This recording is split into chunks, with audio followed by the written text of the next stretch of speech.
everybody. Welcome to the Good Evening Kitties podcast, a Tales from the Crypt review. My name is Melissa, your ghostess with the mostest, and today's episode is Season 5, Episode 9, Creep Course. Here I have back return guest Brandon Kellum from the band American Standards. Brandon, how's it going? Hey, it's been a little bit.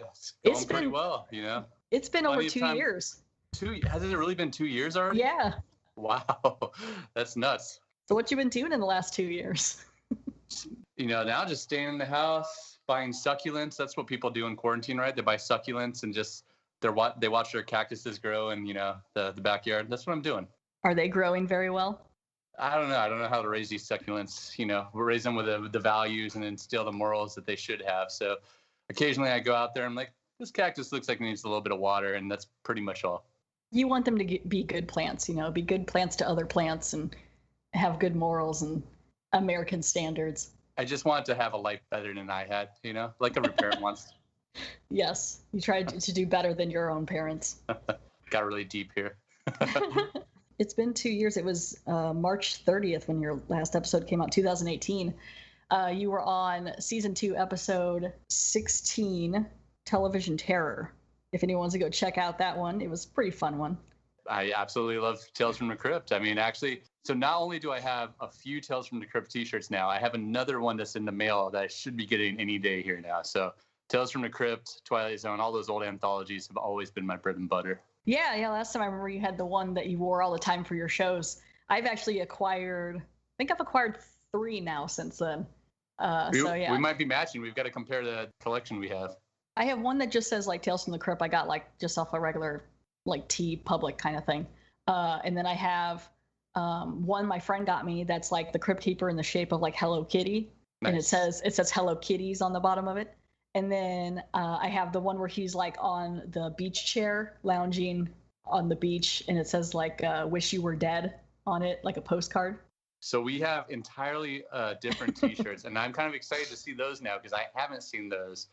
But like I'm always on the lookout for like really cool Tales from the Crypt or Twilight Zone or like Outer Limits. Like I've yet to find a cool Outer Limits one yet, but I'm always looking for cool shirts of like those styles. What's one of the new Tales shirts you got? So the new one I have is actually, so it's just a Crypt Keeper on it, but it's like a baseball tee and it's black and gray. I think I probably got, I don't know if there's any actual official Tales from the Crypt merch. I could be completely wrong. But I think I got it from one of those ones that's kind of like Teespring. So it's probably just like a fan-made t-shirt. But yeah. It looks cool for what it is. Because like there's some real garbage ones that I've seen that's like they didn't even try on this. But it looks pretty cool. Yeah, I think the one I got, the Wish You Were Dead one, is red and white. It's a baseball type tee. And I think I got it from Cavity Colors. I think it was like a last minute, we're bringing this back temporarily, get on it kind of shirt. So. And the beauty of social media is once you look at one, like on Facebook or Instagram, it's every single post after that, you're going to get like sponsored posts from these random companies selling like bootlegs. Oh my gosh, it's creepy what comes up on my Facebook sometimes. But yeah, so this episode, if you checked it out, I've watched it twice so far. So much like this episode where the guy had to cram, I did my cramming this morning, watching it again, just to refresh my memory. Yeah, it's a fun one. I kind of forgot about this one, but it's kind of a slow build to a crazy ending. Was this a classic one for you? Because I feel like there's when I looked online, like mixed reviews of people that felt like this was like of the top echelons of Tales from the Crypt. But this is one that I personally didn't remember. Yeah. I'm sure I watched it, but it did, like, until I started watching it, I was like, okay, this seems vaguely familiar, but it didn't stand out as like one of the top ones to me. Yeah, I didn't really remember it much either. I mean, this one does get a bit gory at the end, so I think maybe that's one reason it sticks out. And it's got Anthony Michael Hall in it. At the time when that came out, he was a big deal. I mean, he's still kind of a big deal, I think. But yeah, so that might have something to do with it. But let's go ahead and break down Season 5, Episode 9, Creep Course. As always, John Kassir does the voice of the Crypt Keeper and Danny Elfman does the theme song. This episode aired November 10th, 1993. So I'm going to read the summary of it that's on IMDb. So for Creep Course, it's a bookworm is tricked by a jock and her devious Egyptology professor to be the virgin sacrifice to an ancient mummy in the teacher's basement. Some of that was spelled wrong. Okay. Difficult. Yeah, a little difficult. So yeah, this is about Egypt and mummies and all that stuff. And this episode was directed by Jeffrey Boehm, who also produced TV's The Adventures of Briscoe County Jr. It stars Jeffrey Jones from movies like Beetlejuice, Anthony Michael Hall from TV's The Dead Zone, Nina Saimasco from TV's... Huh? She's in Airheads. Oh, is she? I haven't seen that classic. Movie. Gosh, I haven't seen that movie in like 15 years plus. It's a great band movie. If I feel like every band guy has to watch Airheads. Yeah, it's pretty fun. I have to check that out again.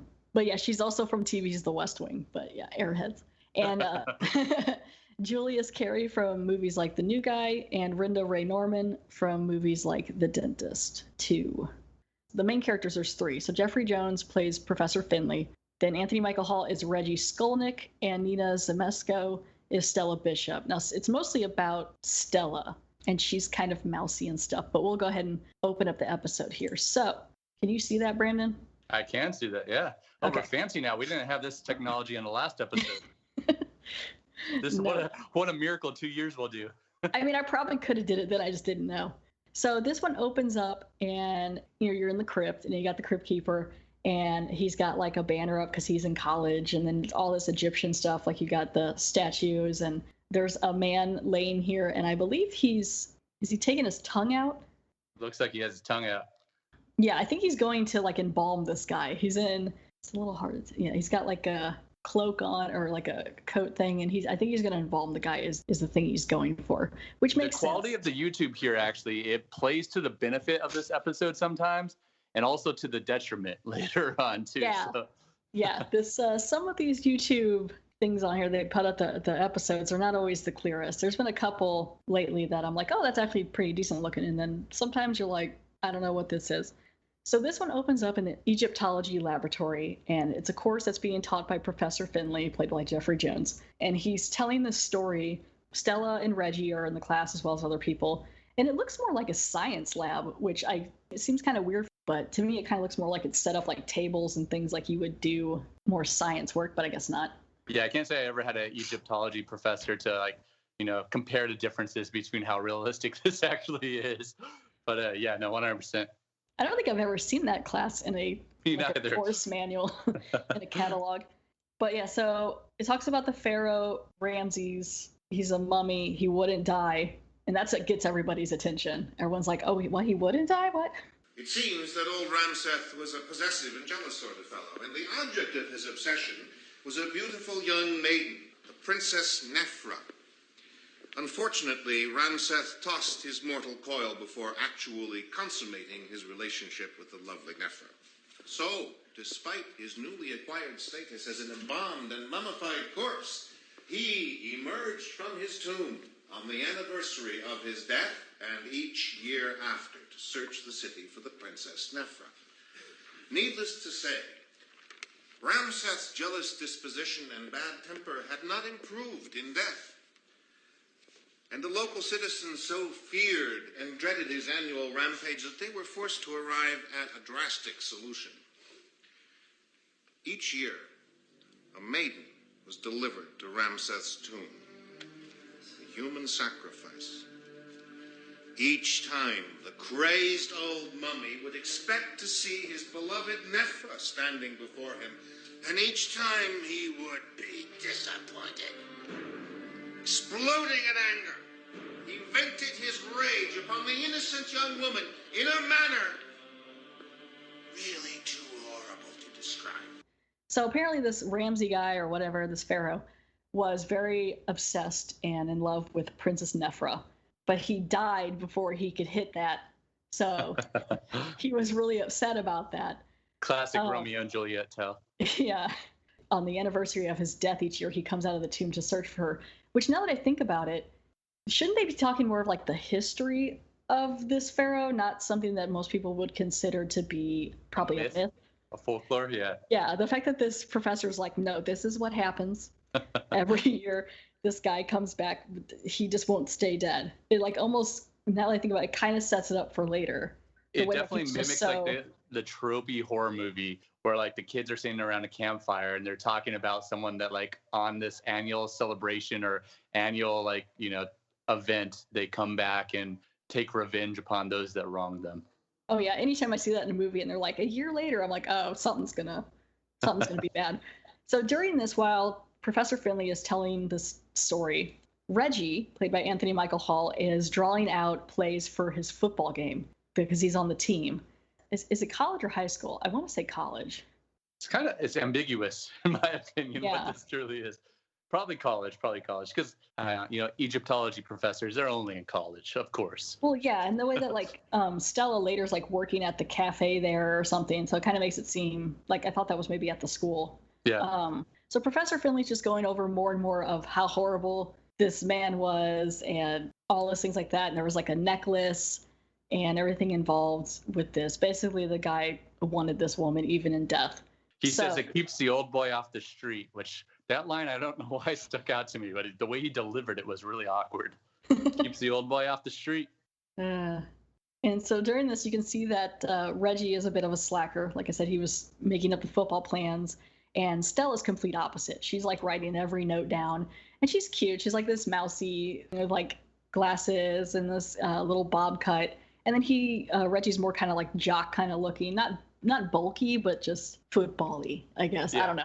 And they definitely set up his name, like Mr. Skolnick is his name, or his last name is Skolnick. But they set that up for the immediate punchline of Mr. Numbskull, which now we're going to have to call him for the rest of this episode. Mr. Numbskull, yes. Professor Finley is asking about these kingdoms and wanting them to name these kingdoms. And so he asks Mr. Numbskull, and he doesn't know what he's talking about because he's writing this football play. So Professor Finley, calls him on it. And he's like, maybe you should consult your playbook or whatever it is you have and everything. And so he just starts like making things off the top of his head. And the whole time Stella's watching him like, yeah, that's so wrong. So eventually Professor Finley calls on Stella and she answers it all right because she's been paying attention because she's a good student. Because she's wearing glasses. That makes everybody a smart person, right? Yeah, she's wearing glasses. She's not wearing anything revealing. She just has like pants and a shirt and a vest on. And she doesn't have anything, you can tell she's like real nerdy. And so then it cuts from the class to Stella working at the cafe or some kind of coffee shop thing, which I thought was maybe on campus, but I don't know. It looks like a lot of younger people there. Feels very much like a cafeteria. Yeah. And so she's working, and Reggie really wants to pass this class. So he's going to need some help. He's going to need someone to help him cheat. And he's going to play. Stella has a crush on him, a pretty big one. And so he's going to play that for his own benefit to get help on the midterm. It makes me wonder, why is a football player in an Egyptology class? Like, don't you pick that kind of thing? Like, it's so specific. That was his third elective choice, and all the other classes were taken up. Everything else was taken. So he was like, I guess, like movie review class and all these other stuff that he would be probably better at. He's like, I've seen The Mummy with Brendan Fraser. This has got to be good. Yeah, it'd be fine. But yeah, so because I'm like, I don't see how you would ever pick that unless he just waited too long to pick courses and that's all you had left over. Because I did something similar in college when I had to pick some sort of elective, and I was like, oh, I'll take immunology. It says it's a beginner course. Yeah, sure. And I also took it alongside anatomy and physiology. Well, I got in the immunology class, and it was this woman who also worked with the CDC and did all this stuff, and it was definitely not beginner, to the point where I was like begging my advisor, like, is there any other class I can go into? I'm going to fail this class. I can't handle it. And she's like, I'm sorry, there's nothing else. So I just had to like barely fly by on like a D. It was not easy. Like this class was horrible. I was like, oh my gosh, never again. And that class is very relevant for now. Now you've learned to wash your hands. Yes. I had no idea before. I mean, up until I was like 23, I was like, what's this soap and water? Yeah, sing the ABC song, what? Well, like I said, I've said in the other episode, I do the Golden Girls theme song. Okay. Kind of nice little bop dance around too. So they're back in the cafe and she's working, and the whole time Reggie is like, your name is Stella? Yes, it is. Reggie Skolnick. You are. Working hard, I see, huh? It's just a couple hours a day. You know, it's more convenient working on campus than off. And, excuse me.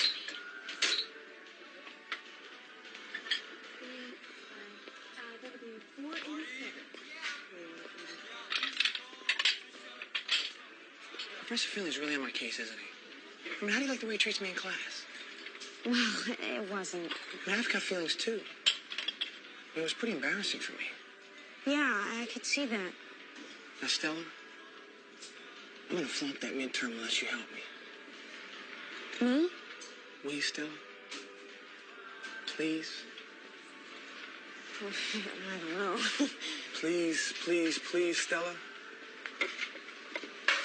Come on, you know the subject inside and out. It would mean a lot to me.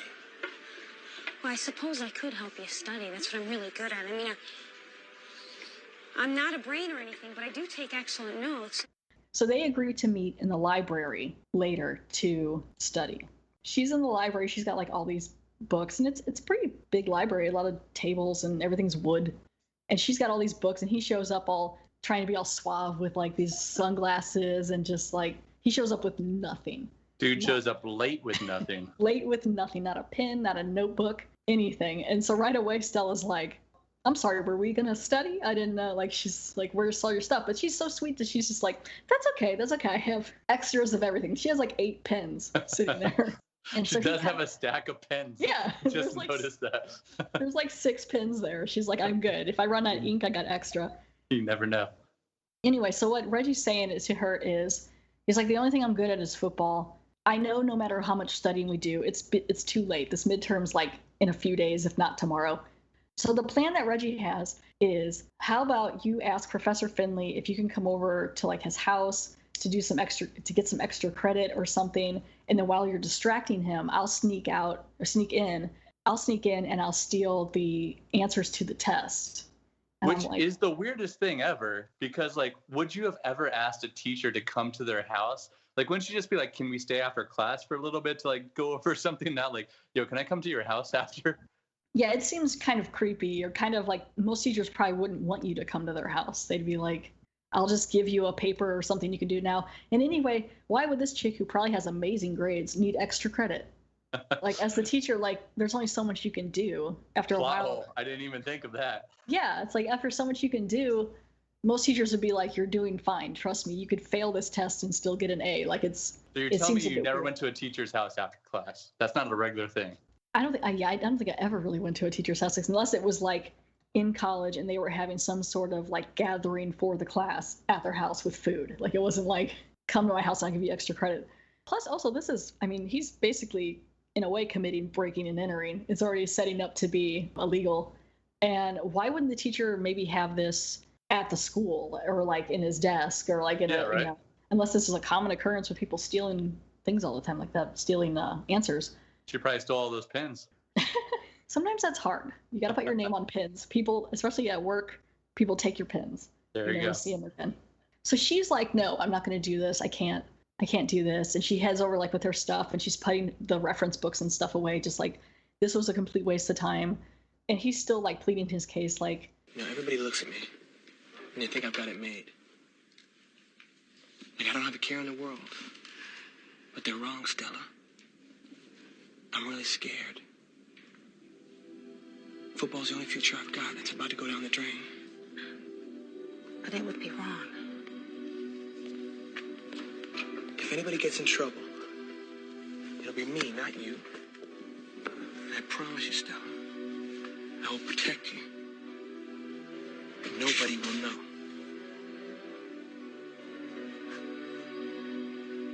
Now, after the game, there's going to be a party, just for the team. And I want you to come with me. I want you to be my date. No, you don't. You don't want to go with me. Yes, I do. No, you don't. Why would you want to take me? Why wouldn't I? Because you're Stella the bookworm? Stella the wallflower? Huh? That's what they think, isn't it? But they're wrong. Aren't they?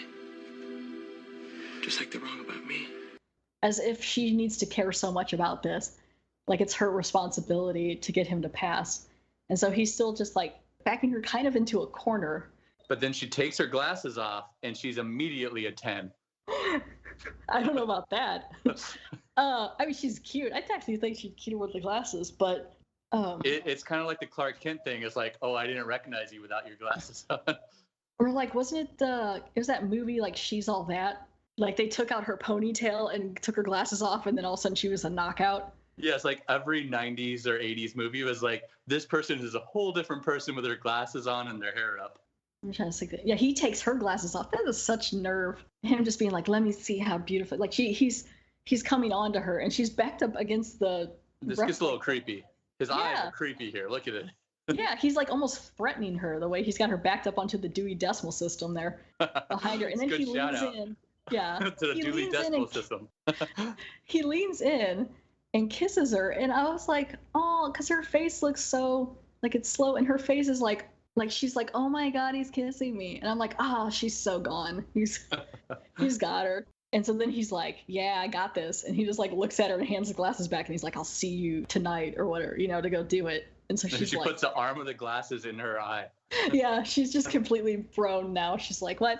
So later, I'm assuming that night, she shows up to Professor Finley's house, and he's just happily like, oh, hey, how's it going? Come on in. Professor Finley's like, I wish more students had your kind of curiosity, and yeah, you can come help me with my stuff or my projects and things, and they're all downstairs in the cellar. And I'm like, this isn't appropriate, like to just be going downstairs in the cellar with your professor. But she gets down there, right? And he has this place. It's like a museum down here, just archaeologist city, just statues and everything from Egypt and all this stuff. And she's completely in. She's like, oh, this is awesome. As she's heading around, she sees this door, like this old door. And she's like, well, what's in here? And so this is the tomb of that Ramses guy or whatever he was talking about. And I was like, how did you get an entire tomb into your basement? And how did he hits the wall and it just opens? Like, that's some sweet technology right there. Like he built the house around a pyramid. And then that's because, it's sweet. Like, look how thick the wall is. It's like, it's 2 feet wide. It's amazing in here. It pops open and it's this thick wall, like it's like a bunker down here. And there's lights the lamps are already lit. Like it's just been hanging down here. There's got to be an airflow, right? Because like if the door was shut, wouldn't the lights go out? So right away, something's probably up. He's got this ready. Like there's a reason these are all lit. So she walks in and she's like, oh my gosh, this tomb. And ahead of her is the sarcophagus. It's like upright. As she's down there talking to Professor Finley, Reggie's upstairs and he's sneaking in. And so you're like, did you feel something fishy was going on at this point with him? Not yet, because I didn't really remember this one. Yeah. I was thinking more that Jeffrey Jones was just going to be a bad guy and do something to her. I didn't really know what, but the way he's looking at her right now, as she's walking into the tomb is unnerving. So I was thinking maybe he was just going to do something to her, and then Reggie was maybe going to just be in the way and have to fight and figure it out. Like they played it pretty well. Did you think? No, I agree 100% because I don't remember this episode. But like I said, it felt vaguely familiar. But at this point, I knew that obviously the professor was shady. But like you said, I almost thought that like maybe Reggie was going to come in to help and end up getting caught up in this whole situation. I didn't think until maybe a minute from here that he actually had anything to do with it. Yeah. Reggie's upstairs looking through stuff, trying to find the paperwork, or at least that's what you think. That's when Stella turns around, she realizes she shouldn't be here. Something's not right. So she goes to leave, and he grabs her, and he pulls her, and I think you can kind of see the tomb move a little bit from that wall being like made of cardboard or something. And because she's got her fingers on it and pulling on it. And so Professor Finley's trying to drag her into the tomb, and as he's doing that, that's when Reggie comes down and is like, hey, leave her alone, all that stuff. And you're still kind of like, oh, okay, he's going to help. And he's pulling her, and he grabs her. What's the matter with you? Can't you do anything right?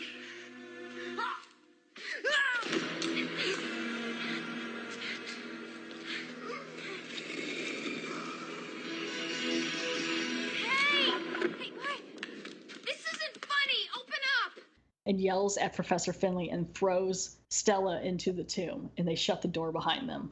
So now she's sealed in this tomb, and she's banging on the door and all that stuff. And so that's when you're like, okay, well they're both in on it. And they even have this line where they're like, woo, women are getting stronger these days.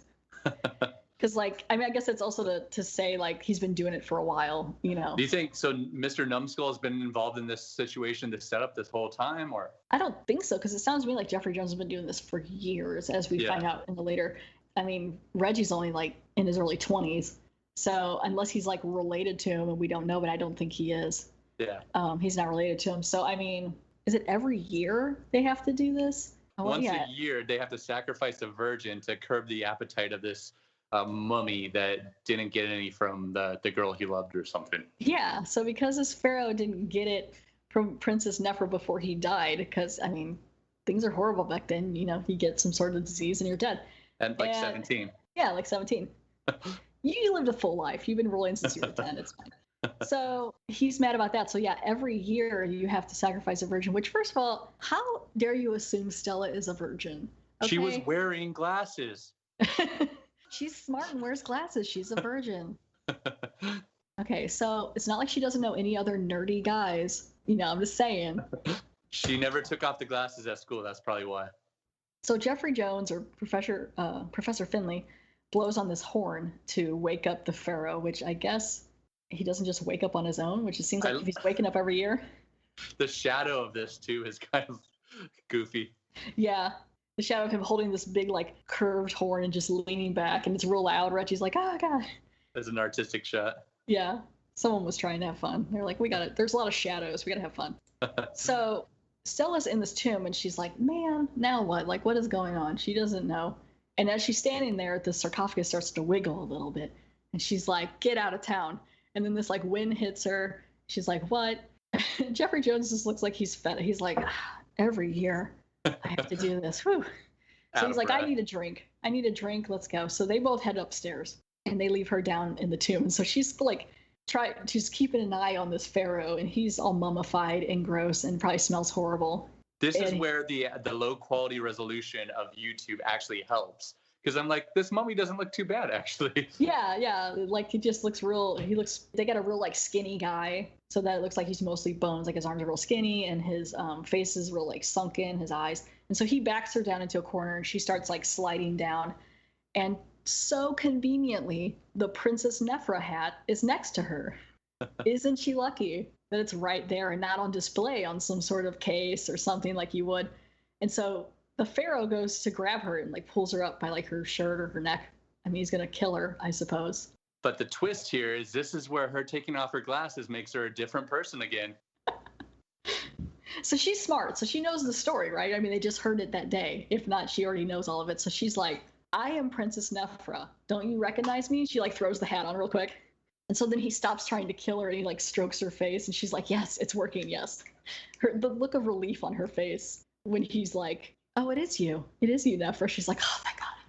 It's about time. People have been sacrificing virgins to me for the last century. Yes, he's like, about time I get this. And so now they're upstairs. Finley and Reggie are upstairs talking. Professor Finley is saying how for generations it's been like a father-to-son curse of taking care of this pharaoh. You have to do this or else, like, your whole family will be killed, or this is just something he's had to do for generations. And I don't know if he has a son to pass it down to or what. So I'm assuming eventually this pharaoh's going to get frustrated. He's giving them a drink of bourbon right now. Yes. At this point, did you assume anything else in the terms of a double cross? I didn't really know. They didn't really say about what Reggie was wanting yet. So It was just them up there, like, talking about the whole situation in itself. And then Professor Finley saying how hard it is to find, you know, virgin maidens or whatever to bring down there and everything. And so, yeah, they both drink some, you said it was bourbon? I think that's what they said. Yeah. And so he just drinks it. And yeah, you don't really think too much. It's done fairly well to where you don't really think that there's going to be a difference or a problem. And then, but you see, though, that right when he turns his back, Finley looks at his watch. I noticed as soon as Professor Finley starts saying, like, oh, you know, relax, enjoy your drink, hurry up, you know, drink up. That's when I was kind of like, something's going on with this drink. You shouldn't push someone to drink that much. This student in your house. Especially not your student. And then give them a fancy cigar in, like, this nice little case. Well, he didn't really give it to him. He took it out. Reggie was like, I'll take this cigar. Make myself at home. So he did all this. He's killing someone and keeping this whole tradition thing, which I guess he's not going to tell anyone. It's kind of a big deal that this pharaoh gets up a grade, right? For a grade on a midterm, and it's not even a good grade. He gives him a C+. I'd be like, you got to be freaking kidding me. I would have been mad too. I'd be like, I brought you this chick to kill. And she's dead now. Like, her family lost a child and she's dead. And I mean, I don't really care, but I should be at least give him like a B. I mean, C+ better than you got in your immunology class. Yeah. I think she let me slide. It was like she was like, just get away from me. So I was like, yeah, thank you, bye. You didn't have a whole plot to like sneak into her house and. No. But it was ridiculous, that class. But so that's when Reggie's like, "What? This is a horrible, stupid grade." And now I think he's trying to get money out of him. He wants some of the riches. He wants it because he knows this guy's got a bunch of stuff. Like, yeah, that stuff downstairs. That stuff downstairs, all like museum quality. You could get a lot for him. And even now, he's still passing him the drink as he's smoking the cigar, because Reggie thinks he's hot shit, and he's sitting there on the thing, just like trying to make a deal with him at like 20 years old. Yeah, right. Drinking his scotch. bourbon, smoking his cigar. He's all Mad Men-esque. The cigar case was cool. That was like a little tiny tomb, like a little. I was digging it. I was like, that's kind of sweet. Super on brand. Yeah. So Reggie finishes the drink, and then they start talking about the whole embalming process. You really don't listen during class, do you, Reggie? Yeah, well, this isn't school anymore, Finley. Not even during the lecture on the ancient art of embalming, as I recall. Even the dimmest bovine-brain nitwit usually perks up during the embalming lecture. It's just so gross. What's your point? Do you recall what I said this instrument was used for? For removing the brain through the nose. I'm impressed. Are you done? Not yet. Do you remember, Reggie, how the ancient embalmers removed the other internal organs? Who cares? They would mix a potion, call it a drink, which they would pour down the corpse's throat. After a short time, the organs would dissolve into a thick sludge which would ooze from the body through the mouth of the ass. So Professor Finley starts telling him, well, sometimes they would make this drink and it would dissolve the organs into the sludge. That's when Reggie gets suspicious because he thinks it's in this drink. Whatever this concoction is, this potion that makes your organs liquefy and come out of your orifices, which it made me wonder if that was true. I didn't look it up, but it also, like, immediately his rebuttal to this is like, well, that's not true because you also drink it. Yeah, he's like, you drink it too. And the professor's like, no, did I? Did I drink it? Did you really watch me pour these drinks? And then when he goes over there, you see that there's like a couple different bottles, which still, they're not really labeled. I feel like that's really risky, but I mean, I don't know, because it's going to get real gross here in a second.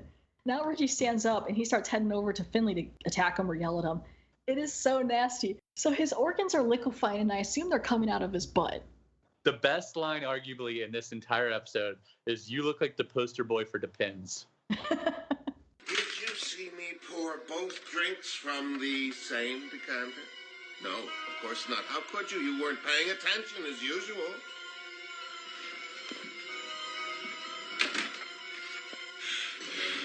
Son of a bitch. Reggie, how embarrassing.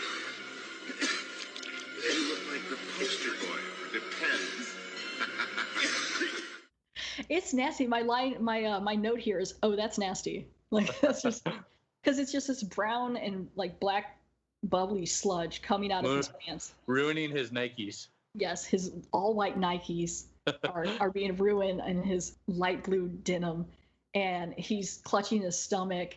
The sounds are pretty horrific too. They got me. It's nasty. And now he's like holding his throat, and it's like coming out of his mouth, and it's just like coming out of every orifice. And he's not, technically, I feel like I'd be on the ground, but he's still standing up. He's holding himself up as well as he can, to the point where he like sprays this sludge all over Jeffrey Jones. Maybe you could have got him to stand over like a tarp or something. I feel like that's a huge mess on your carpet. Yeah, it does seem, because it was all over his face. It was all over that King Tut statue he had in the background. Yeah, it's everywhere. He drags Reggie's body downstairs, and he tries to put him in this other little sarcophagus, but it's too small. So then he has to hold his knees and just slam his legs down in there and break them. This is a nice sarcophagus. He's ruining this with shit. Yeah. I wonder how, I guess he'll just leave him in there forever. And so he covers him up, right? And yeah, so he's in the sarcophagus put away. And as he's doing this, his back is turned toward the tomb door, and the tomb door opens, which I'm assuming doesn't normally happen. I'm assuming the pharaoh just does what he needs to do. It takes care of everything. Maybe you clean up the body afterwards. So it opens, right? And so Finley turns around and he's like, well, why would that happen? And he's still like wiping the goo off his hands and all that. And he heads in there. And so the mummy's like got his arms crossed, like, what's up? And he's just like leaning up on the sarcophagus, like, hey, how's it going? And Professor Finley comes in like, what's going on? Where's Stella, this isn't normally what happens. This is a portion. So everything up to this point, I'm like, the poor quality is definitely helping this episode, because the mummy looks great because it's poor quality. But then she comes back and I'm like, I wish this was better quality. Come on, YouTube. I know, right? She looks so different. So now somehow she found makeup and she put the ancient makeup on. She doesn't have her glasses on. She's got the Nephra hat on. Her clothes are gone. Now she's got like this gold snake thing, curl thing around her breast, so that she's got like this tunic thing from her waist down and just all this gold on her. She is Princess Nephra. This alone would have took the entire time that they took that drink and then he cleaned it up. I mean, just for her to do her makeup for this scene, come on now. Yeah, she moved fast. She moved fast because I believe it is implied that she slept with him, right? Yeah, they definitely make that a point in a little bit here. Yeah, so she, I mean, I guess, because now she seems fairly calm about it. I'm not sure if she decided, I'll just do this because I don't want to die, and then she was like, it's not so bad. Or if she is just still playing along because she doesn't want the pharaoh to lose it. So now she's like hanging on the pharaoh like, oh, hey, yeah, I'm Nephra, I'm the perfect student, I listen, and I know exactly what I needed to say to get him to do what I wanted. Call me Princess Nephra. He does. I don't believe this. This is impossible. I'm the perfect student. I listen in class. I take excellent notes. What? I listen in class to your stupid, boring lectures. I write down every word you say. So I figured it out. The legend of Ramseth and Nephra. The mummy wouldn't die. All that shit. I remembered it all. So I played along with this sack of rags, and boy, was he happy to see me. Do you understand what I am saying? You mean that you and he... Yes. Gee. How could you do this to me? Just keep your voice down. I think it's upsetting him. No, it's okay. There was something else you said in class. About how jealous Ramseth was. Let's see if you're right. No, don't, Stella. Oh, Professor Finley, one little kissy-wissy for your favorite student. No, Stella. Your favorite student. No. She plays to the jealousy of the pharaoh. So what does she do? What does she do, Brandon? She looks like she's going to kiss him. She's almost going to treat him in the same way that Mr. Numbskull treated her. Yeah, pretty much. Yeah, she starts coming on to him and pulling him close to kiss him. And immediately, I mean, this pharaoh, they don't kid around when they say he gets jealous. Like, he barely even did anything, or she even barely did anything. And he immediately grabs him and he's like choking him. And then I love how she pulls up the nose hook. She holds it up and she's like, look what I found. She's like, take it, babe, do it. And so the pharaoh's like, yeah. And so he takes it and he just one clean swoop. Like, he doesn't miss the hole. He doesn't even line it up, just right up into Professor Finley's nose. And even she's like, her eyes are wide, like, ooh, that's nasty. He's really like ramming it up there, right? I was so curious of what it was going to look like when it came out. And then like when it came out as like a little bitty chunk, I was like, okay, I guess that makes sense. Like, it wouldn't come out as like a big old thing, Yeah, you kind of hoped it would, though, like that you'd swirl it around and then like drag it out. I mean, maybe you got to do it multiple times. Yeah, I don't know the logistics of doing this, but it's a small hole. I haven't taken an Egyptology class. So now it cuts to some time later, and so you're like, oh, cool, she got out. It's fine. She's fine. Everything's fine. And she's back, and she's at school, and she's leading one of the teachers into the class. And there's like is it a cop? There's some cops. Yep. Yeah, so she's there's back in like her baggy clothes, her glasses. Yeah. She's acting like nothing's wrong. This detective's there, and he's like, I need to talk to you about your class project. So they're all like trying to stay calm. They're just like, okay. And so right away you're like, oh no, what's her class project? She's like, what do you mean? Did I get a good grade? Because that's all she cares about. I mean, she's smart, right? And so from behind her, you see the project. And so what she did is she took Jeffrey Jones's character and Anthony Michael Hall. So she took Reggie and Finley and she mummified them, most of them. And had them move, right? I know. So you're like, okay, well, she lost her mind then. I was kind of hoping she'd get out of this. But it is Tales from the Crypt. So she lost her mind. She mummified Professor Finley and Reggie. their faces are exposed and they both have their mouths open like in a scream, you know. Someone though still had the gall to give her very good A+ on it. Like, yo, I know this is kind of sketchy, but this is really good. Everybody else had the volcano with the baking soda and vinegar. You went all the way. Yeah. So I mean, I don't know, because she has it labeled like Egyptian mummies. It's my last project and everything. I don't know what happened to this midterm test. I don't know if they ever had to take it or not. But so she got a very good A+. I don't know if either A, the teacher wasn't really paying attention about who was actually in these mummy things, and then when she figured it out, she was like, oh crap. Or B, she didn't want Stella to lose her mind in front of her and try to kill her, so she was like, very good, A+, just like put it on there and then backed out of the room, you know. And that's pretty much it. That's the end of the episode.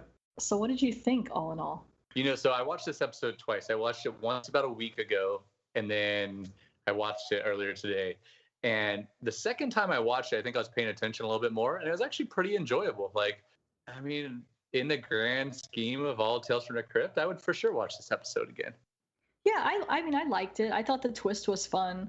You know, throwing a little bit of the gore in there. And I mean, I really didn't see some of it coming because I also didn't remember it. So I mean, maybe there's something to that, but there's like 97 episodes. So I'm not going to necessarily remember each one so clearly. Now I might, because I've reviewed all of them. But no, I enjoyed it. I'd probably watch this one again too. It was fun. It cuts to the Crypt Keeper, and he's got all these books, and he's studying. He's got his little cap on, and Crypt Keeper, you're so punny. And the best Crypt Keeper pun is, as for me, I've got to get back to my corpse catalog and decide on a major. I thought about going pre-dead, but I think I'd be better at shriekonomics.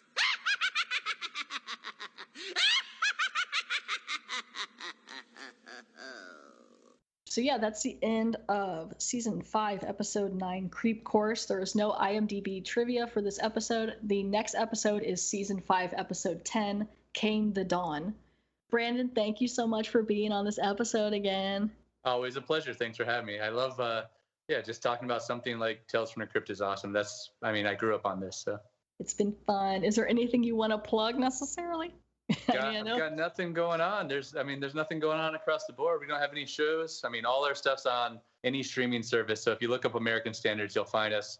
Hopefully the world gets back to normal here soon, and we'll be able to start recording again and get back out on the road. But until then, I'll be quarantined in my house. And well, how would you describe your genre of music?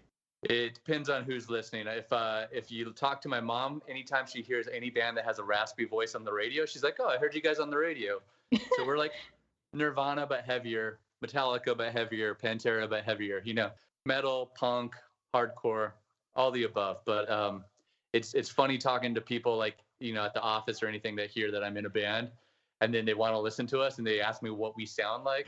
I have to like use the barometer of what they've heard of to like say where we are. Yeah. Well, it's not for everybody, but it's fun. I started it literally half a lifetime ago. Awesome. Thank you all so much for downloading and supporting and listening to the podcast.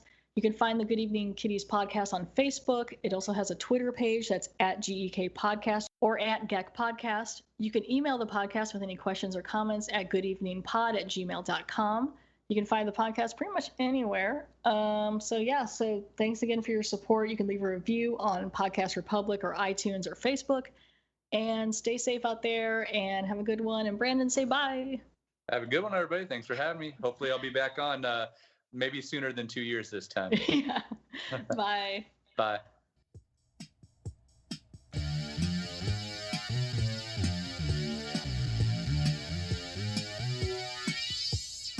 I just had point of